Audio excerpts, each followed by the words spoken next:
Love Island, the Casa Return. Guys, this is going to be a quick one because it left me feeling very disappointed, dissatisfied, disgruntled, if you will. Yes, obviously I wanted the Fairdeg Simba, but I've been wanting the Fairdeg Simba for about 3 weeks now. So that was nothing new. That was no new emotion. If anybody was shocked that he brought... Sorry, I know I was getting Nefea and Mara mixed up and I'm still a bit confused. If anybody was confused at Simba...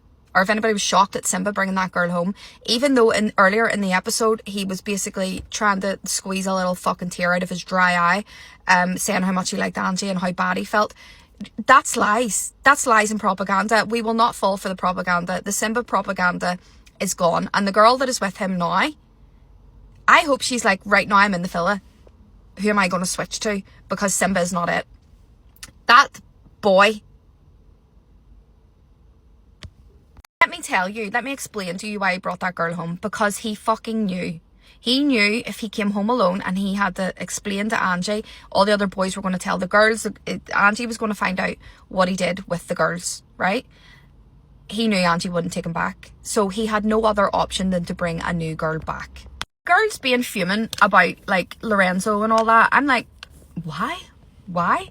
They're all panicking, Angie crying, Jasmine crying, those two girls crying. Actually broke my heart. I love Jasmine, right? And I've said this, I love Calvin as well. I don't love the two of them together. I don't think they are compatible. I don't think they're right for each other. And they might have this little lust thing going on. But that relationship, in my opinion, is never going to work. It's like the argument so soon is just not. They're just too different of people. And no harm to Calvin. Calvin is not man enough for a woman like Jasmine. Not yet. He's only 21. It will come. She is too strong and too like focused on what she wants. And yes, I have said she can be a bit harsh with him. But a different man would take that differently, if you know what I mean. Yeah, they just need different things from their partners. Neither one of them are wrong. Neither one of them is anything wrong with them. They're just not compatible, in my opinion. But her crying last night and saying she wanted her sister, I was like, oh, I just want to give her a hug. She's hurt. The girl is hurt. Angie is hurt, but not only she is hurt, she is fucking embarrassed because this is the second fucking time. It's the second fucking time. And who do you blame the second time? Yourself. She knew what was going to happen before it happened last night. The producers, have a bone to pick with you. Don't ever fucking change it up when it was successful the way it was, right? Why are we making the boys walk in? Like when Aiden first walked in and everybody thought he was on his own. Okay. I don't like it. I don't like it. Let them walk in with their new partner. Let everybody be craning their neck to see around the corner to be like, oh! Let everybody listen for the fucking feet. So Aiden walked in. Priya panicked because Priya had picked Jordan. Dumb. That man doesn't like you. Can't believe she fell for the fucking propaganda. I would have purposely picked Carlos just to be fucking annoying. I would have said to Jasmine, if you want Jordan, you fucking pick him yourself. She knew. She's repeatedly said Jordan likes Jasmine more than her. So why the fuck is she bringing him home? What? Why? Anyway, everybody thought for a minute Aiden had walked in single. I was like, has Aiden walked in single? Was he not kissing Martha earlier on? Martha doesn't fucking like him. That's not going to last. But anyway, that was Priya and Aiden. Nika and Samraj both stayed single and chose to recouple with each other. Yasmin picked Tommy, which I was glad about. I think he's definitely better suited to her than Lorenzo. Her and Lorenzo was never going to last. Then Lorenzo walked in.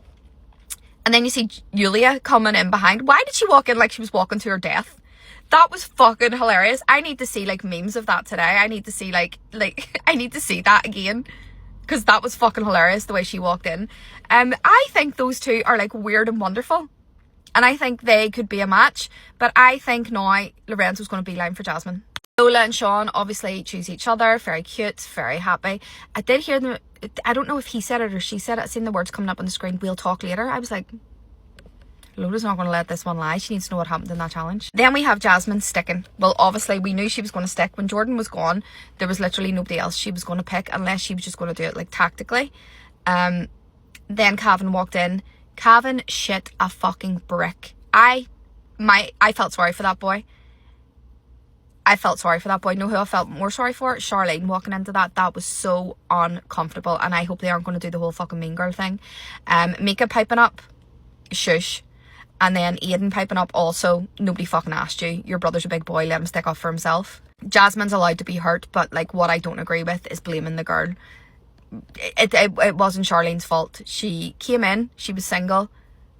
Like, what was she supposed to do? Just avoid all the guys that were in couples? Because that would have been them all. Jasmine was quick to let Cavan know that Jordan was like on the scene for her. His face was red, he was beaming. She like grilled him, and I loved it when Maya told Aiden to shut up, basically. And then also when she said to Cavan, just answer the question. When Jasmine was asking did they kiss outside a challenge, which they did, which he didn't want to answer. But like, he was like, I wanted to speak to you in private out of respect. Cavan, if you wanted to respect her, you probably wouldn't have kissed anybody else. Still could have brought Charlene home. But if you wanted to be respectful, maybe not the kissing outside the challenges. So, you know, I see it from all sides. As I said, I love Jasmine, I love Cavan, just not together. And Charlene, God love her, my fucking heart broke for her last night. Like, see that level of awkwardness? I would just run into a brick wall. I would run straight into a brick wall. I would just take myself out. Ellie and Finlay, so happy. See, if he had brought somebody home, I'd have been fuming. I would have flew over and I would have fucking rugby tackled that fella. And her crying and the fucking makeup tracks. I fucking love her so much. I just love Ellie. Then we have Angie. And I'm looking at that fella and thinking, please, please, pick that fucking fella. I can't remember his name. The one with the dreads. Fucking gorgeous man. Gorgeous, gorgeous man. Pick him. Pick him. No, stay with Simba. Simba saunters in looking guilty as fuck. He looks like he's just, like, robbed some granny outside the fucking villa. And everybody knew what was happening. Then Mara walked in again, uncomfy for her. But why is anybody shocked? And then it ended.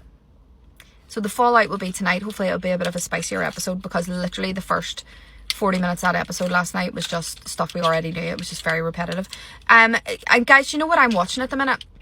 Last season's Love Island USA. They do games every fucking night. It is brilliant.